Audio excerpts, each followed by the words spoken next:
football in St. Johns County. We have reached the midway point of the season, and we're going to do a little bit something different today. We're going to break down what we've seen so far and what we're going to see here in the latter half of the season.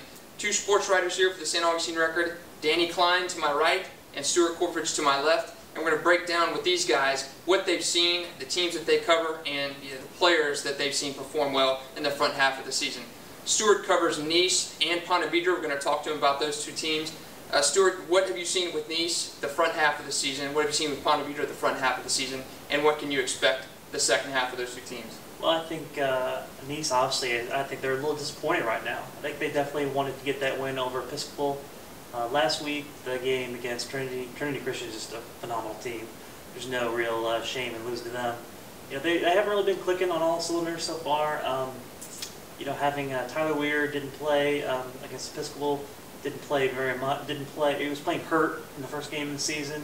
So I think they're kind of looking to get everybody back. Devin Flynn, who's one of the top running backs in the county so far this season, he's been in and out of games. Denzel Hayden has come in and played really well as a replacement. But after a while, if you're going to be carrying the ball 25 times a game and then playing on defense, you know, that's a lot to ask any kid in high school football. And so I think they're trying to get everybody healthy. Obviously, what's in front of them is still a chance to win the district title. You know, still a chance to go back to the playoffs again. They outlasted Creekside a couple weeks ago. Maybe that looked like a win when the schedule first came out, but Creekside's playing a lot better, I think, than we thought they would, you know, after just one season under their belts. So, you know, they still have a chance to win the district, and that's what they're looking to do still. And how about Ponte Vedra? I know you've not had a chance to see them too much besides the fall and spring, but 2 wins for the Sharks have got to be feeling pretty good if you're a second. Oh yeah, I think there's no question they've improved a lot. They're obviously playing much better football. I think they're playing a lot better even than they did in the preseason game that I covered. They're throwing the ball around a lot. They're mixing things up. You look at Clay Mazza. I think he's had a great season for them. They already got about 5 picks. You know, they won 2 games. That's a lot for a team that's coming off, you know, their inaugural season. The first year they have seniors. They've definitely go in the right direction, and they're not going to be an easy win for many teams in the district. Good. Thank you for that, Stuart. And switching gears to Danny, he handles St. Joseph and as well as Creekside.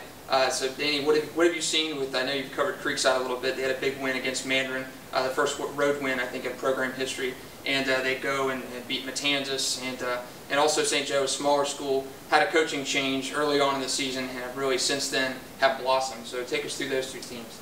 Well, starting with Creekside, I mean, based on what happened last year and what you've seen in the early going and in the preseason, I think they have to be surprised and, you know, really pleased with the wins that they've had. You know, they beat Mandarin, which, you know, I don't think it's been stated enough how big of a win that really was, and that's a 6A school. And even to score 35 points against Nease, which if you look back last year, I mean, they probably would have lost that game by probably 4 touchdowns. So, you know, they've come a long way, and I think a lot of it has to do with Kevin Payman and with guys staying healthy. And before he was there, they scored 6 points against Middleburg, which is a team they probably would expect to beat now. You know, and last week, you know, Matanzas is a perfect example. That's a school that's been around since 2006, and they go in there in their second year, and really they basically manhandled them. They have some problem with turnovers early on, but, you know, then they really just run the ball and score 35 unanswered points. So, I mean, you really have to look at them and think, you know, going forward, they have a chance to do a lot of really good things this year, the rest of their way, and, you know, definitely next year, and then forward after that. And St. Joe, another team, Bob Esquera has taken over in the second week of the season, and St. Joseph has not lost since then. Scott Jones, the driving force behind that team. 2 teams I want to talk about, actually 3 teams. Bartram Trail, 3-2. They've already surpassed their win total from last season. Really still a chance to be a factor in the district race. A big one against Nease this week will go a long way toward determining their playoff future. Bartram missed the playoffs last season.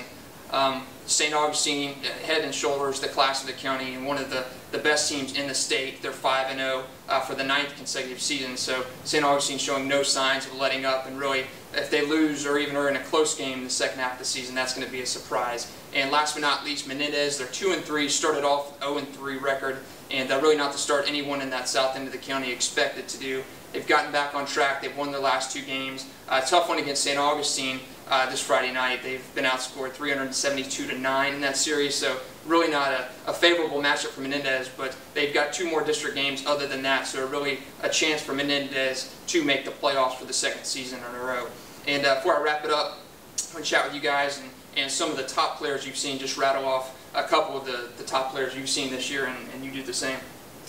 Okay, well, I'm going to start with Creekside, and I mentioned Payment before, and he's really been huge. And then also Andrew Schultz, which is a wide receiver. I don't think he's been getting enough credit.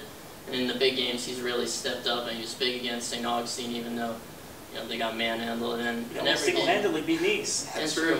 And then against Mandarin, he had, I think it was, I know it was over 10 receptions and about 150 yards. So he's a guy I think is becoming better by the game, and he's a senior receiver I think you should probably look out for.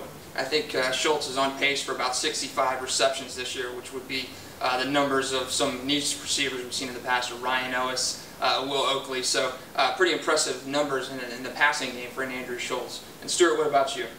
Well, with the teams I've covered, they really haven't been able to keep guys on the field on a regular basis. Obviously, Denzel Hayden had an incredible game a couple weeks ago. Scored on defense, scored on offense. And he's not even their starter for Nice. Obviously, Devin Flynn, if he stays healthy, I think is a guy that can come close to 1,000 yards, maybe even hit 1,000 yards if he can stay healthy, because Coach Danny Gallagher's not afraid to feed him the ball. So I've been really impressed with him. Played a lot last year as a sophomore, and he's only getting better. 3 guys I want to mention. St. Augustine High School running back Dwayne Brady is on pace for probably about 1,800 all-purpose yards. 2nd in the county in rushing to St. Joseph, Scott Jones, another guy to look out for. Scott Jones nearly to 1,000 yards rushing this season. Brady has just been on a tear. He's probably one of the best players in the county and in North Florida at this point. Going to Bartram Trail, sophomore quarterback Nathan Peterman. He's really delivered. He's got 6 rushing touchdowns, 3 passing touchdowns. So he's a guy to watch out for, not this year, but next year and the following. And Menendez, Dustin Bryant, he's old, reliable. He missed a game, but nonetheless, Dustin Bryant doing it on offense at Menendez. And Tony Stewart's a guy, his name is going to be mentioned quite a bit, not just this year, but next year too when he's a senior, drawing some major college interest. So some pretty good prospects in St. Johns County. And last but not least, moving over to Player of the Week, Dustin Bryant, a guy I just mentioned, 132 yards last week. On 11 touches. He had the game winner with under 4 minutes to go as Menendez beat Middleburg 33-27. So Dustin Bryant, the St. Augustine Records Week 5 Player of the Week. And we will wrap that up for our midseason review and talk kind of maybe latter half of the season, playoffs starting to take shape a little bit next week. So thank you to Danny, thank you to Stuart for joining us this week, and we'll catch back with you next week for another edition of Football in St. Johns County.